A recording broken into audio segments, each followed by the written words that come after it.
Les opposants au mariage homosexuel à nouveau dans la rue, à Paris. Ils maintiennent la pression alors que le projet de loi arrive au bout de son parcours parlementaire. Il doit être soumis à un vote solennel à l'Assemblée mardi.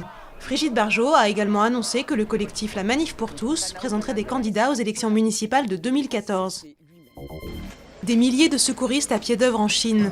Le tremblement de terre de samedi, d'une magnitude 6,6 sur l'échelle de Richter, a fait plus de 200 morts et disparus au Sichuan, dans le sud-ouest du pays. Un bilan dû entre autres à des bâtiments souvent de mauvaise qualité dans les zones rurales et au non-respect des normes antisismiques. Les Ivoiriens aux urnes pour des élections municipales et régionales. Le scrutin est boycotté par les partisans de Laurent Gbagbo. Son parti réclamait l'amnistie pour les crimes commis pendant la crise de 2010-2011 et la libération de l'ancien président, détenu à La Haye par la Cour pénale internationale.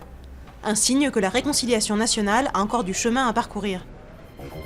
Un marathon sous haute sécurité. À Londres, 36 000 coureurs se sont élancés dimanche matin après avoir respecté un temps de silence en hommage aux victimes du marathon de Boston. 40% de policiers de plus qu'en 2012 avaient été déployés le long du parcours.